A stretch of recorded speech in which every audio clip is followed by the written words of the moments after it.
오늘은 잘 들어야 산다라는 제목으로 하나님 말씀을 증거하도록 하겠습니다. 잘 들어야 산다. 여러분은 혹시 사오정 시리즈 들어보셨습니까? 사오정 얘기 모릅니까? 예, 한국의 유명한 만화 작가가 있어요. 허영만 씨라고 있는데 그 허영만 씨가 직접 쓴 그림을 그린 그런 만화가 있어요. 나라라 슈퍼보드 뭐 이런 게 있는데 모르시죠? 아시나요? 예. 거기에 이제 사오정이 등장하는데 이 사오정이란 캐릭터가 소리가 잘 안 들려요. 귀가 이렇게 덮여 있어가지고 소리가 잘 안 들리는데 그 캐릭터를 모티브로 삼아가지고 많은 그런 유머 시리즈가 나왔어요. 그 중에 하나 제가 말씀을 드릴까요? 20년 전에 듣고 되게 웃었던 내용인데 사오정 1, 2, 3, 4가 있었거든요. 근데 벌써부터 웃으면 안 되고요. 예, 지금 재미없잖아요. 1, 2, 3, 4가 있는데 내 사오정이 다방에 갔어요. 다방에 갔는데 이제 그 종업원이 나와가지고 마실 걸 시키시지요. 이렇게 주문하십시오. 그렇게 물었더니 사오정 1이 그랬습니다. 저는 커피요. 그랬어요. 그랬더니 사오정 2가 나도 주스요. 그랬어요. 그 사오정 3가 나도 콜라요. 그랬어요. 그랬더니 네 번째 사오정이 뭐라고 얘기한 줄 아세요? 여기 우유 4잔요. 그렇게 얘기했어요. 재미없나요? 네. 20년 전에 얘기예요. 20년 전에. 그때 참 재밌게 웃었던 기억이 있습니다. 그런데 여러분 실제로 이렇게 귀가 어두운 사람이 있다면 문제가 되겠죠? 정말 귀가 어두워요? 이해력이 떨어져요? 실제로 청각이 떨어지지 않는다 하더라도 어떤 사람들은 듣는 귀, 이해력이 떨어지는 사람들이 있어요. 잘 듣지 못해요. 분명히 정보를 제대로 전달했는데 잘 듣지 못한다. 그런 경우 문제가 생기겠죠? 어떤 문제가 생깁니까? 내게 주어진 어떤 축복의 기회가 잃어버려질 수도 있는 거예요. 잘 듣는 것이 중요하죠. 잘 듣는 사람, 잘 이해하는 사람이 복되다는 것입니다. 여러분, 신앙생활도 마찬가지입니다. 예수 믿는 자들에게는 하나님의 축복이 있습니다. 믿으십니까? 예수 왜 믿어요? 뭐 예수님 믿고 종교생활 가지고 마음의 위안을 받으려고요? 뭔 소리예요? 뭘 위안을 받아요? 하나님을 믿으면 하나님의 축복이 있습니다. 아멘? 그런데 그 축복이 어디서 오느냐? 하나님의 축복은 딱 2가지입니다. 말씀과 기도로 옵니다. 하나님께 기도할 때 하나님의 축복이 옵니다. 하나님의 말씀을 들을 때 축복이 옵니다. 그런데 특히 하나님의 말씀을 통하여 축복이 옵니다. 그런데 그 하나님의 말씀을 통하여 우리가 경험하는 축복은 2가지입니다. 하나는 내적인 축복입니다. 내적인 축복은 뭐냐 하면 우리가 인생을 살아가면서 마음이 지치고 실족하고 쓰러지고 좌절되고 낙심하고 분노가 생길 때 하나님의 말씀을 묵상하면 우리가 위로를 받습니다. 소망을 회복합니다. 확신을 얻습니다. 왜냐하면 하나님의 말씀은 살아계신 하나님의 계시가 담겨있는 말씀이기 때문에 그 말씀이 울려 퍼질 때에는 그 말씀을 통하여 살아계신 성령 하나님, 보이진 않지만 우리의 마음을 만지시는 그 성령 하나님의 역사도 함께 하기 때문입니다. 그래서 실제로 말씀을 듣고 은혜 받은 사람들이 굉장히 많습니다. 여러분, 하나님 말씀으로 은혜 받고 계십니까? 여러분의 내적인 마음이 변화받고 계십니까? 말씀으로 여러분 회복되고 치유받고 계십니까? 그러신 줄 압니다. 뿐만 아니라 하나님의 말씀은 외적인 축복도 있습니다. 그 말씀을 따르는 자들은 그 말씀이 갖고 있는 그 축복이 그들의 삶에 그대로 이루어집니다. 역사합니다. 왜냐하면 하나님의 말씀은 늘 우리에게 뭔가를 요구만 하고 있는 것이 아니라 그 말씀을 따를 때에 그 말씀이 또한 우리에게 축복의 약속을 포함하고 있습니다. 여러분, 하나님 말씀 너무 지나친 것 아닌가요? 그렇게 해야 됩니까? 라고 우리가 물을 때가 있지만 사실 하나님의 말씀은 모든 말씀이 우리에게 축복이 됩니다. 우리의 삶을 형통하게 합니다. 우리의 삶을 복되게 합니다. 믿으시면 아멘 합시다. 왜냐하면 하나님의 말씀 그 자체가 생명의 말씀이고 복의 말씀이기 때문입니다. 그런데 이 말씀의 축복을 경험하는 비결은 잘 듣는 것입니다. 앞서 말씀드린 대로 사오정이 되면 안 됩니다. 말씀을 이해해야 되고 말씀을 올바르게 잘 듣고 해석이 되어져야 됩니다. 그래서 성경 말씀에는 놀라운 말씀이 있습니다. 비록 우리가 하나님의 존재를 눈으로 볼 수는 없으나 하나님을 믿는 비결은 하나밖에 없대요. 로마서 말씀에 이런 말씀이 있습니다. 믿음은 들음에서 나며 들음은 곧 그리스도의 말씀으로 말미암음이니라. 믿음은 들음에서 난다고 했어요.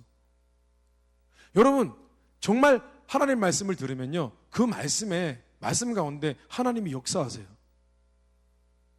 무신론자들 하나님 말씀 듣고 그 말씀 듣다가 그의 신념이 깨지고 하나님을 믿게 된 사람들이 굉장히 많습니다. 그렇다면 오늘 우리가 어떻게 하면 하나님의 말씀을 받고 그 말씀 나와 있는 그 축복을 우리가 충만히 누리게 될 수 있을까요? 잘 들어야 된다고 했는데 그럼 어떻게 우리가 잘 들을 수 있을까요? 오늘 말씀은 우리에게 이렇게 권면합니다. 첫째로 우리는 잘 듣기 위해서 마음이 겸손해져야 된다고 그렇게 증거하고 있습니다. 마음이 겸손해져야 됩니다. 우리는 흔히 겸손하면 우리 자신을 낮추는 것이라고 생각합니다. 우리 자신을 낮추고 자신을 나타내지 않는 것, 자신을 자랑하지 않는 것이 겸손이라고 생각합니다. 제가 뭐 잘난 게 있나요? 제가 잘해서 그런 게 아니라 다 제 주변에 같이 함께했던 그런 같은 팀, 우리 회사 동료들이 잘해줬기 때문에 오늘 이런 좋은 결과가 있었던 거죠. 이런 것이 겸손이라고 생각합니다. 그런데 성경이 말씀하는 겸손은 우리가 생각하는 겸손과는 조금 다릅니다. 성경이 말씀하는 겸손이라는 것은 우리 자신을 나타내지 않는 것이 아니라 우리를 향하신 하나님의 뜻, 하나님의 계시, 하나님의 말씀과 우리의 생각이 조금 다를 때 우리의 하나님 말씀과 다른 우리의 생각을 잠깐 내려놓을 수 있는 것, 내려놓을 줄 아는 그런 마음가짐, 그것을 겸손이라고 얘기합니다. 오늘 말씀에 하나님의 복음, 하나님의 말씀을 전하는 사도 바울은 에베소라는 곳을 들렸습니다. 그곳에서 12명의 자칭 제자라는 사람들을 만났습니다. 만났더니 이 사람들이 예수님에 대해서 아는 겁니다. 하나님에 대해서 알아요. 그래서 이런저런 이야기를 나누었습니다. 얼마나 반가운지요. 그런데 계속 얘기를 하다 보니까 뭔가 이상해요. 이 사람들 이상한데? 이야기를 하면 할수록, 신앙적인 대화를 나누면 나눌수록, 성경에 대한 이야기를 하면 할수록 뭔가 미스테리한 거예요. 아무리 생각해도 이 사람들이 뭔가 부족한 거예요. 예수님을 믿으면요, 분명히 성령의 은혜를 경험해야 되는데 이 사람들 아무리 봐도 세례 요한도 아는 것 같고 예수님에 대해서도 아는 것 같은데 성령의 은혜를 경험하지 못한 것 같은 느낌이 드는 것입니다. 그런 낌새를 챘습니다. 여러분 혹시 성령의 은혜에 대해서 들어보셨습니까? 성령의 은혜. 오늘 말씀해 보면 이것을 성령 세례라고 표현을 하는데 성령의 은혜를 경험해 보셨습니까? 성령의 은혜라는 것은 보이지 않는 하나님의 능력, 하나님의 은혜가 우리의 내면으로 들어와서 우리의 마음을 만지시고 우리의 마음 가운데 하나님을 나타내는 그런 은혜를 의미합니다. 성령의 은혜를 경험하면 이런 일이 일어납니다. 어떤 때는 죄가 심각하게 깨달아져서 눈물을 흘리고 정말 하나님 앞에 내가 죄인임을 깨달아 하나님 앞에 회개하는 일이 벌어집니다. 그 전에는 성경 말씀을 아무리 읽어도 우리가 죄인이라고 얘기하는데 별로 와닿지가 않아요. 그런데 성령의 은혜를 체험하면은 내 안에 있는 죄가 진짜 심각하게 깨달아져요. 아, 내가 진짜 구원이 필요한 사람이구나 라는 사실이 깨달아지고요, 하나님 앞에 눈물을 흘리게 됩니다. 회개하게 됩니다. 진짜 내가 죄인이라는 사실이 믿어지고 예수님이 나의 구원자 되실 수밖에 없다는 사실이 믿어집니다. 뿐만 아니라 성령의 은혜가 임하면 마음에 큰 감동을 받아서 삶에 대한 확신과 소망과 지혜와 비전이 생깁니다. 실제로 인생에 아무런 목적이 없던 사람들, 하나님 말씀으로 기도 가운데 성령의 은혜가 경험이 되어지면 삶이 완전히 변하는 그런 은혜를 체험한 사람들이 우리 중에는 많이 있습니다. 세상에도 많이 있습니다. 전혀 비전이 없는데 인생에 소망이 생기는 거예요. 인생에 목적이 생기는 겁니다. 그런 일들을 누가 하시느냐? 성령 하나님이 하십니다. 성령 하나님의 은혜가 임하면 그 사람은 변할 수 있습니다. 그런데 무엇보다 성령의 은혜가 임하면 하나님을 단순히 믿는 것이 아니라 하나님이 정말 가깝게 느껴지고 하나님의 살아계신 것이 믿어집니다. 그럼 놀라운 일이 일어나는데 하나님을 사랑하게 됩니다. 하나님께 사랑에 빠지게 됩니다. 여러분 혹시 성령의 은혜를 아직 경험하지 못하신 건 아닌가요? 정말 성령의 은혜를 체험하면 하나님의 사랑이 귀로 들리는 것이 아니라 우리의 심령 가운데 느껴져서 하나님을 정말 사랑하게 됩니다. 예배를 사랑하게 됩니다.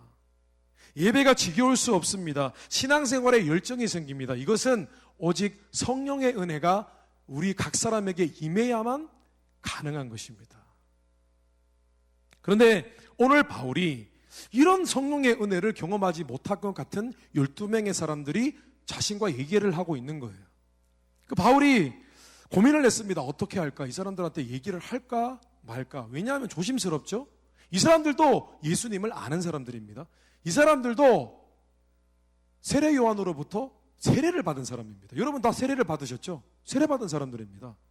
그러다가 고민 끝에 마침내 바울이 결단을 하고 이 사람들에게 묻습니다. 여러분들 혹시 성령의 은혜를 받으셨습니까? 혹시 여러분들 무슨 세례를 받으셨나요? 물어보았습니다. 무례를 무릅쓰고 물어본 것입니다.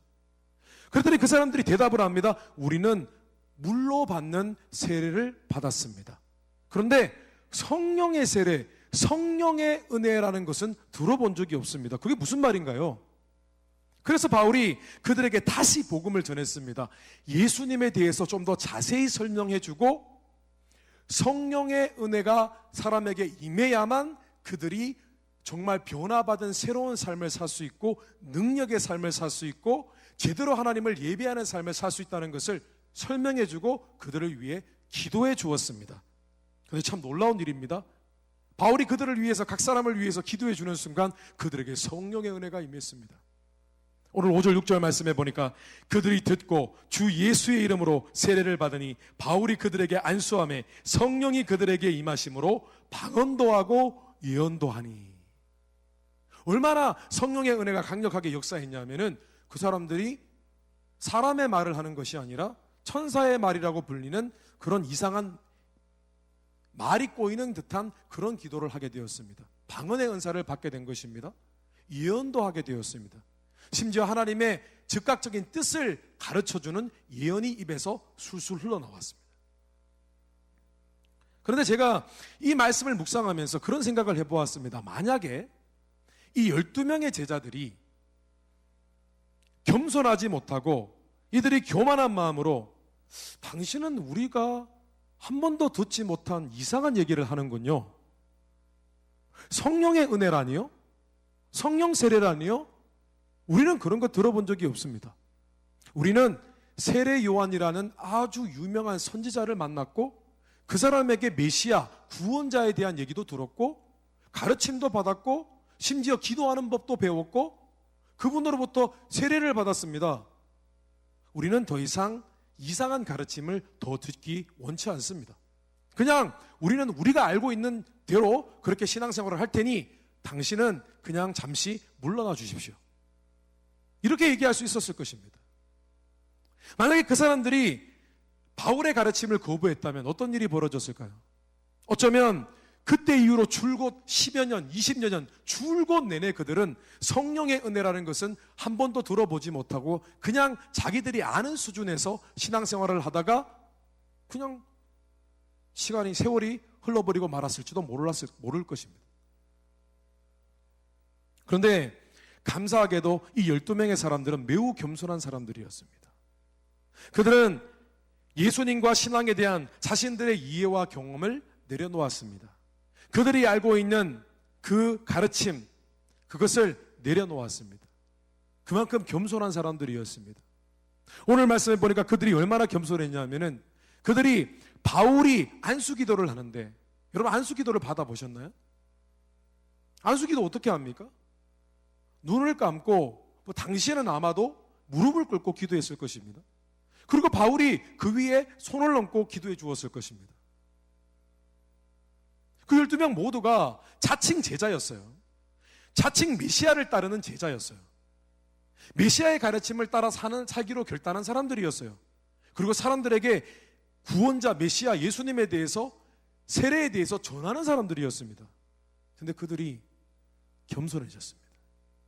자신이 아는 지식, 신앙적인 지식이 불충분하다는 것을, 불완전하다는 것을 깨닫고 그것을 내려놓고 바울의 가르침을 듣기로 결정한 것입니다. 그런데 그때에 그들 안에 성령의 역사가 일어나기 시작합니다. 그들이 성령의 은혜를 체험하였습니다. 그들의 신앙이 업그레이드 된 것입니다. 여러분 어떤 사람들입니까? 여러분은 겸손한 사람들입니까?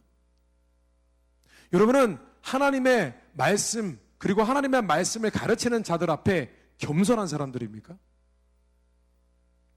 혹시 어떤 어설픈 성경 지식 또는 신앙 경험을 끝까지 굽히지 않은 나머지 늘 내 생각과 다르고 내 가치관과 다른 어떤 성경적인 지식과 그 말씀, 그 앞에 항상 부딪히거나 아니면은 그 말씀을 들었을 때에 의식 중에 무시하거나 거절하고 무의식 중에 그냥 한 귀로 듣고 한 귀로 한 귀로 흘려보내지 않으십니까? 여러분, 우리가 잘 의식하지 못할 정도로 하나님의 말씀을 필터링 할 때가 참 많이 있습니다. 듣기 좋은 것은 듣습니다. 이해하려고 합니다. 그런데 나의 상식과 달라 보이는 것들, 내가 관심 갖지 않는 것들은 우리는 그냥 자기 식대로 듣고 자기 식대로 흘려보냅니다. 그럴 때가 많습니다. 그런데 그것은 우리가 교만하기 때문입니다. 우리가 겸손하지 않기 때문입니다. 저는 최근에 한 청년을 만났습니다. 그 청년이 제게 신방을 요청했습니다. 만나달라고 부탁을 하더라고요. 최근에 조금 많이 바빠졌는데 그래도 뭔가 절실히 만나고 싶고 할 얘기가 있는 것 같아서 제가 스케줄을 빼서 그렇게 만났습니다. 같이 식사를 했습니다. 식사를 하면서 이런저런 이야기를 나누었습니다. 이전에 몇 번 만났던 경험이 있기 때문에 만나고 또 전화도 하고 또 카운셀링도 해주고 그런 경험이 있기 때문에 그냥 되게 친숙하게 식사를 하면서 이야기를 나누었습니다. 근데 이제 밥을 다 먹을 때쯤에 갑자기 뜬금없이 제게 그런 얘기를 하더라고요. 목사님, 죄송합니다. 그러더라고요. 뭐가 죄송하냐고.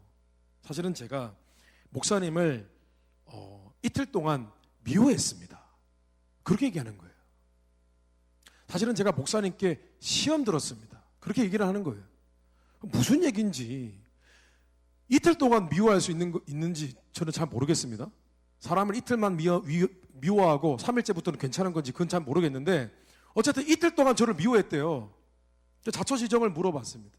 뭐 개인적인 이야기라 자세히 설명을 드릴 수는 없지만은 대충 내용은 이런 것이었습니다. 제가 올 초에 이 청년이 제게 전화를 걸었습니다. 그 전화가 와서 자신이 겪고 있는 어떤 시험, 마음의 갈등, 어떤 사람에 대한 어떤 조금 미움, 그런 섭섭함, 뭐 이런 여러 가지 문제들, 인간관계의 문제들 때문에 제게 상담을 요청해 왔습니다. 처음에는 제가 위로해 주었습니다. 힘들었겠다고, 화가 났겠다고 얘기를 해 주었습니다. 근데 한참 얘기를 막 한 30분, 1시간 뭐 이렇게 듣고 난 다음에 제가 또 목사로서 정확한 얘기를 해줘야 되지 않습니까? 용서하라고 했습니다. 용서해야 된다. 용서하게끔 하나님이 도와주실 테니까 용서하라고 했습니다. 그리고 그 문제, 답답하고 어렵지만 그 문제를 제가 덮으라고 했습니다. 이해하지 못하더라고요. 왜 문제를 덮으라는 건지, 자신이 잘못한 게 하나도 없는데 왜 그 사람을 내가 일방적으로 용서를 해야 되는지, 왜 그 사람이 잘못했는데 마음을 내려놔야 되는지, 계속 그 얘기 때문에 계속 이런저런 얘기가 계속 오가는 것 같습니다. 굉장히 배럴이가 거의 다 다를 정도로 전화를 오래 했습니다. 근데 목회자로서의 입장은 어떤 입장이었냐면은, 그 청년에게 하나님이 말씀하는 그 뜻에 거하게 해서 그가 하나님이 약속하신 축복을 잃어버리지 않도록 하는 것이 저의 책임이지 않습니까? 하나님은 분명히 용서하라고 했습니다. 하나님은 분명히 남의 업무를 덮으라고 했습니다.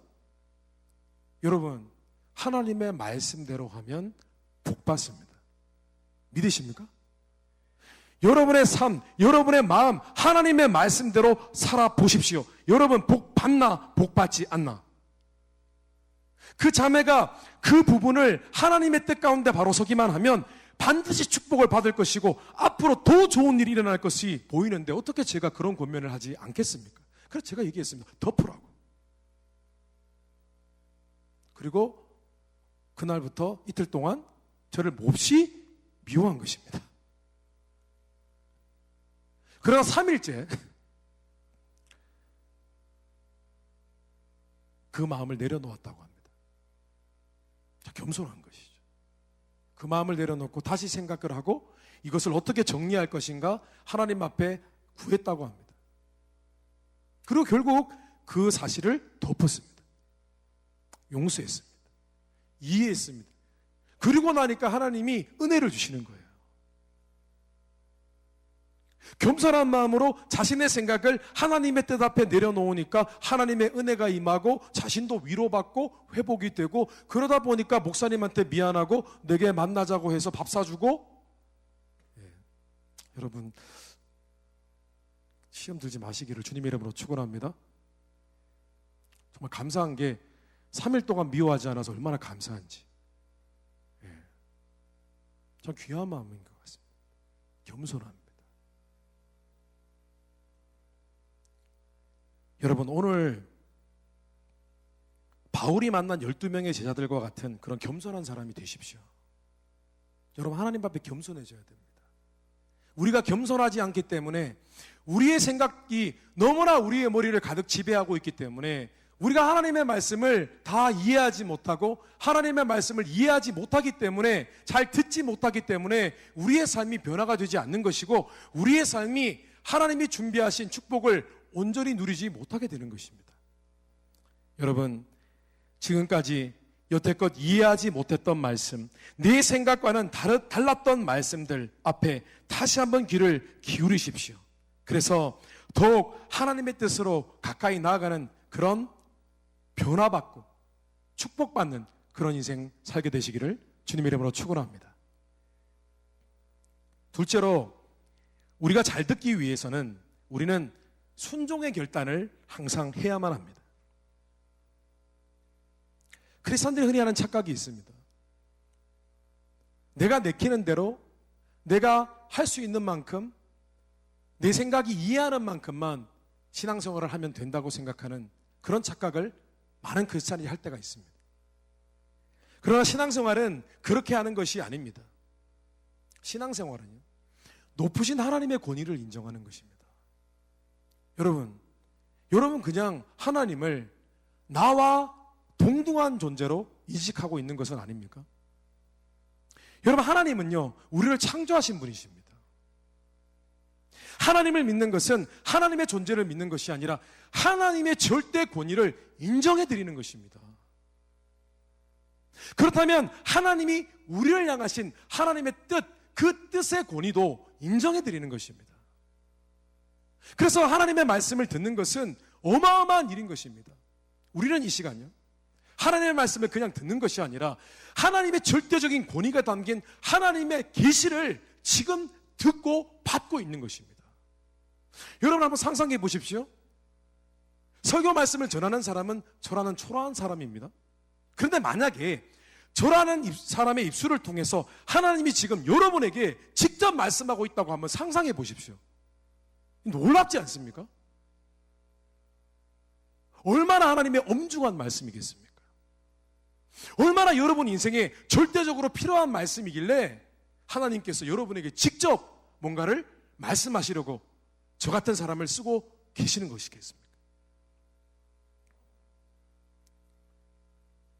여러분, 우리가 신앙생활을 한다는 것은 하나님의 절대 권위를 인정하고 하나님의 뜻, 그 하나님 말씀에 담긴 뜻에 대한 또한 절대 권위를 인정하고 그 말씀에 반응하며 사는 것입니다. 그 말씀을 들을 때마다 매번 결단하는 것입니다. 이렇게 순종하겠노라. 하나님, 이렇게 실천하겠습니다. 그대로 하겠습니다. 라고 결단하는 것입니다. 오늘 12명에게 큰 은혜를 끼친 바울은 탄력을 받았습니다. 와, 내가 말씀을 전하니까 사람들이 듣는구나. 그리고 에베소에서 복음을 전하기 시작합니다. 근데 만만치 않았습니다. 하나님 말씀을 막 가르쳤습니다. 회당에서 유대인들과 다른 경건한 이방인들, 회당에서 그들에게 하나님 말씀을 막 가르쳤습니다. 그런데 그들 중에는 하나님의 말씀을 듣고 그대로 순종하며 따르는 사람들이 있었던 반면에 어떤 사람들은요, 하나님 말씀을 듣고 마음을 굉장히 고집스럽게 해서 그 말씀에 대해서 따지고 심지어 그 말씀은 뭔가 논리적으로 맞지 않고 현실적으로 맞지 않다고 비난하는 사람들이 있었습니다. 오늘 말씀에 보니까 이런 말씀이 있습니다. 바울이 회당에 들어가 석 달 동안 담대히 하나님 나라에 관하여 강론하며 권면하되 어떤 사람들은 마음이 굳어 순종하지 않고 무리 앞에서 이도를 비방하거늘.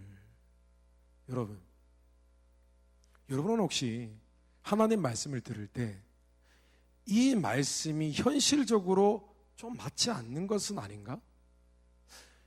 이 말씀은 내가 갖고 있는 가치와 가치관과 내가 갖고 있는 신념과는 너무 상반되는데? 너무 다른데?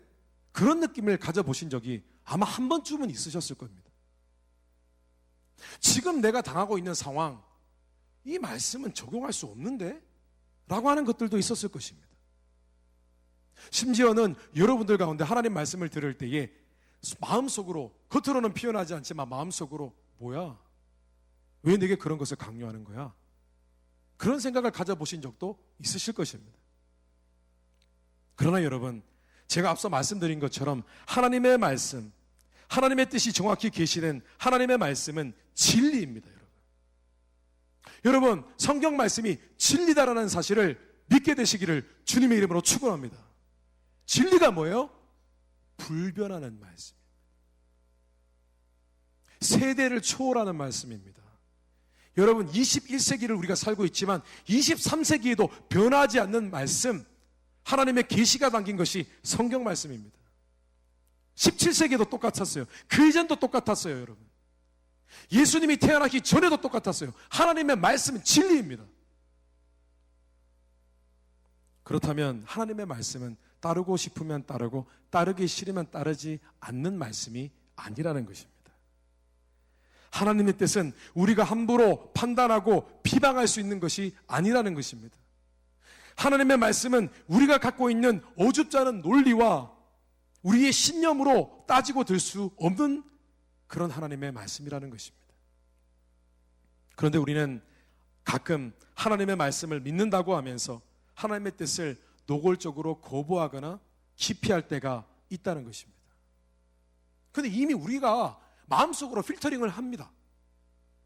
무시하는 것이죠. 주로 크리스찬들이 하나님 말씀을 들을 때 쉽게 무시하고 지나치고 비판하는 것, 대부분의 그런 캐테고리가 있습니다. 크리스찬들이 주로 기피하는 말씀들, 싫어하는 말씀들, 자기 자신이 손해보거나 자기에게 별로 유익이 되지 않는 말씀, 그런 말씀들은 쉽게 포기합니다. 잘 듣지 않습니다. 예를 하나 들어볼까요? 물질에 관한 부분입니다. 물질에 관한 부분은 예수님을 안 믿는 사람은 뭐 말할 것도 없지만 예수님을 믿는 사람들조차도 성경 말씀에 나와 있는 물질에 관한, 하나님께 드리는 헌물에 관한 그런 말씀을 들으면 우리는 진짜 거의 대부분은 그거는 좀 너무한 것 같은데 라고 생각할 때가 참으로 많습니다. 실제로 하나님께 물질을 드리는 헌물에 대한 부분은 항상 뜨거운 감자입니다. 저는 지지난주에 본 우리 감사랭 교회에서 개최하는 재정 세미나라는 그런 세미나를 듣게 되었습니다. 크라운 재정 세미나입니다.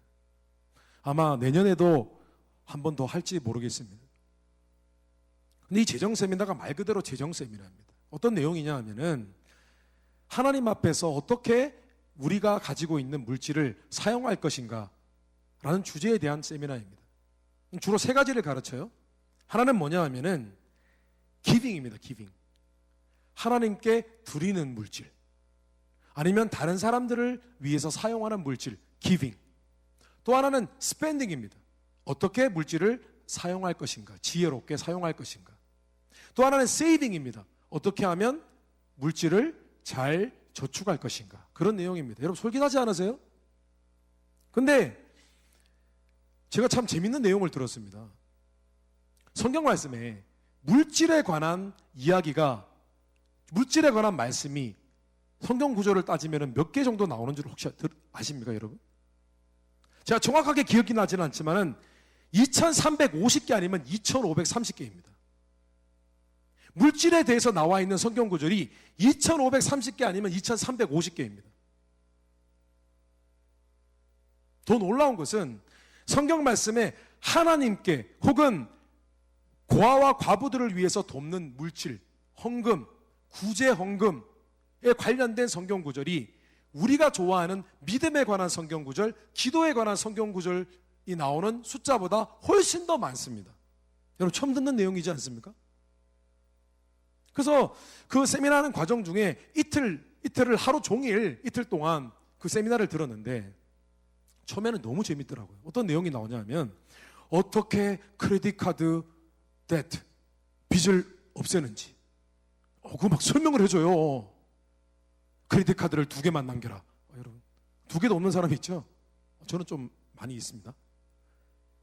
그래서 크레딧 카드 2개 빼고 포인트를 적립할 수 있는 카드 2개 빼고 다 이제 크레딧 카드를 가위로 잘라버리라는 거예요.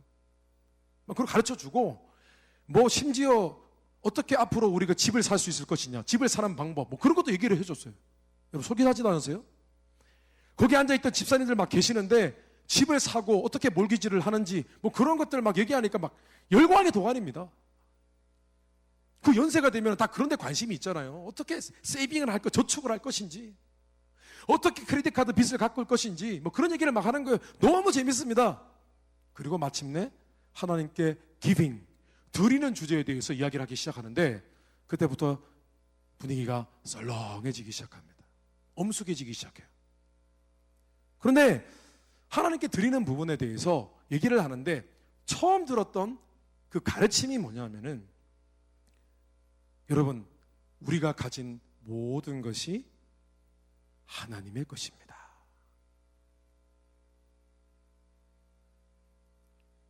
여러분 우리가 많이 들었던 내용입니다. 그런데 여러분 정말 하나님의 말씀, 산과 바다와 온 우주가 하나님의 것이라는 그런 표현 성경에 많이 있습니다. 그런데 여러분 내가 가진 모든 것이 하나님의 것이다. 여러분 깊이 있게 생각해 보셨습니까? 그 자리에 세미나를 듣는 사람들, 앉아있는 사람들이 자신의 돈을 굴리고 그 돈으로 세이빙을 하고 그 돈을 사용하고 어떻게 지혜롭게 사용할 것인가 그 얘기를 들었을 때 눈이 막 바짝바짝바짝 빛나요. 여러분 저도 그 얘기 듣고 지금 가계부 쓰고 있지 않습니까? 도대체 돈이 어디서 새나가나 지금 점검하고 있습니다. 가계부를 쓰고 있다니까요, 여러분. 엑셀로. 그런데 갑자기 여러분이 갖고 있는 모든 것은 하나님의 것입니다. 여러분, 왜 11조를 하지 않으십니까? 왜 다른 사람을 돕는 일에 여러분의 물질을 사용하지 않으십니까? 왜 월드 미션이나 컴패션과 같은 그런 단체를 돕지 않으십니까? 하나님은 우리가 우리의 물질을 하나님께 드리는 것, 그것이 우리를 향한 하나님의 뜻이고 또한 우리를 축복하시기 위해서 그 물질을 하나님께 드리라고 그렇게 말씀하셨습니다. 이렇게 얘기를 하는 거예요. 그래서 점점 진지해졌습니다. 세미나의 분위기가. 그리고 마지막에 그 세미나를 인도하시는 분이 목회자가 아니에요, 여러분. 목사님이 아닙니다. 권사님이세요. 그 권사님께서 예전에 은행에서 일을 하셨어요. 은행에서. 그래서 특별히 집을 사는 것에 대해서 잘 알고 계셨어요. 우리가 막 질문이 막 쏟아졌어요. 집 얘기할 때는요. 어떻게 집을 사는지, 뭐 어떻게 집을 보는지. 그런데 하나님께 기빙에 대한 얘기를 할 때는 아무도 얘기하지 않습니다. 듣고만 있었습니다. 그런데 그 권사님이 이런 말씀을 하시더라고요. 여러분, 우리가 하나님께 10분의 1을 드리는 것 대단한 것이 아닙니다. 왜냐하면 하나님께서 우리에게 모든 것이 하나님의 것인데 10분의 9를 주셨습니다. 그런데 왜 사람들은 하나님이 우리에게 10분의 9를 우리의 것으로 마음대로 써도 괜찮다고 해 주셨음에도 불구하고 수입이 많아지면 11조 내기가 그렇게 어려운 것일까요? 우리는 계속해서 하나님으로부터 축복을 받고 있는데도 말이죠. 뭐 이렇게 표현을 하시는 겁니다. 우리가 그전에는 과연 왜 이렇게 자꾸 뭔가 하나님이 이런 것을 요구하는 것일까? 그런데 가만히 그 말씀을 듣고 또 듣고 보니 결론은 뭐냐? 하나님의 말씀이 진리다. 우리가 따지고 물을 것이 없구나. 하나님의 뜻은 절대적으로 선하시다. 우리를 복주기 위함이다 라는 결론을 내릴 수밖에 없었습니다. 여러분, 하나님의 말씀 듣고 순종하게 되시기를 주님의 이름으로 축원합니다. 여러분, 매번 결단하십시오. 하나님 말씀 들으면 그래, 바로 이것이 하나님의 뜻이다. 하나님의 기쁘신 뜻이다. 하나님의 거룩하신 뜻이다. 우리에게 복 주시기 위한 뜻이다. 그 순종의 결단이 있을 때 그 사람에게 하나님의 말씀이 역사하는 것입니다. 그 사람에게 하나님의 말씀의 축복이 임하는 것입니다. 여러분, 복음이 무엇입니까? 단순히 예수님 믿고 천국 가는 것이 복음입니까? 아닙니다, 여러분. 복음에는 더 큰 그림이 있습니다. 예수님을 믿는 것은요, 여러분, 하나님 나라의 백성이 되는 겁니다. 이 땅에는 세상에 많은 나라들이 있습니다. 그러나 이 땅에는 하나님을 믿는 하나님의 나라가 이미 보이지 않게 세워져 있습니다.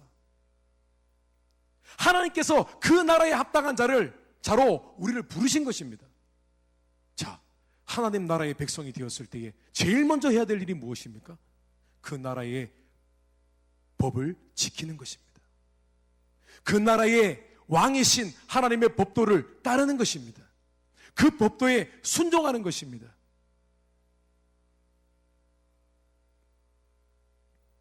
그저 믿는다고 하면서 달면 삼키고 쓰면 뱉는 피상적인 종교인들은 하나님 나라의 백성일 수 없습니다.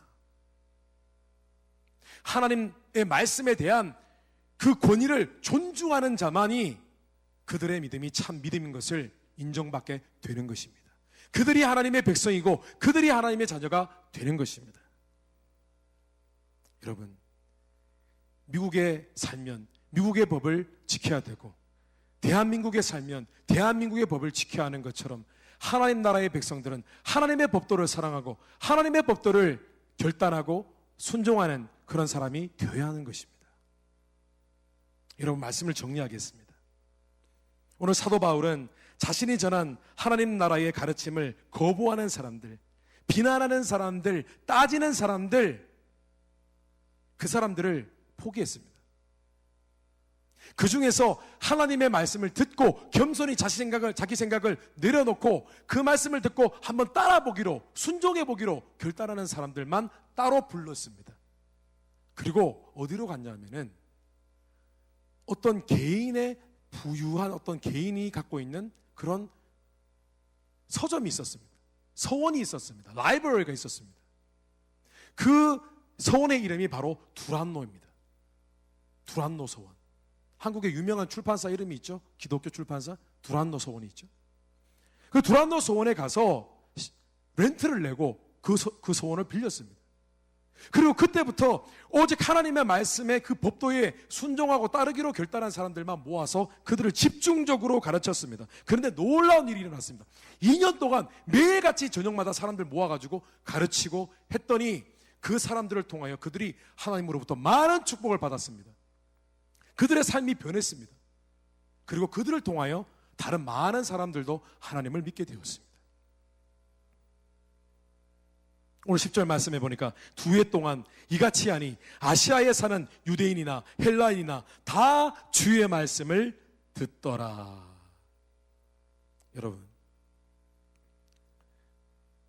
여러분은 얼만큼 잘 듣고 계십니까?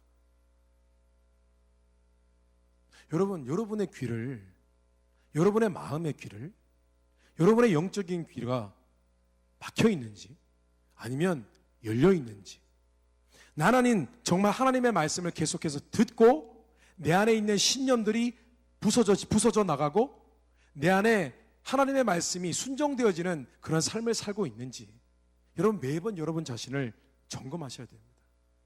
나는 지금 아직도 그렇게 설교 말씀을 듣고 성경 말씀 공부를 했지만 나는 아직도 내 생각대로 살고 있는지, 내 뜻대로 살고 있는지, 세상의 법을 따르고 있는지, 세상의 가치관을 따르고 있는지 여러분 점검하셔야 됩니다. 그리고 또 하나, 나는 지금 하나님의 말씀의 가치로 변하고 있는지.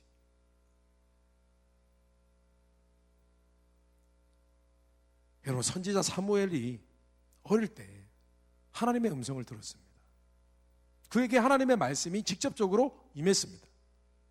오늘날 우리처럼 성경 말씀을 갖고 있었던 것이 아니기 때문에 그는 그저 율법 정도, 하나님께서 그를 선지자로 부르셔서 그를 사용하시기 위해서 하나님께서 그에게 직접 말씀을 하셨습니다.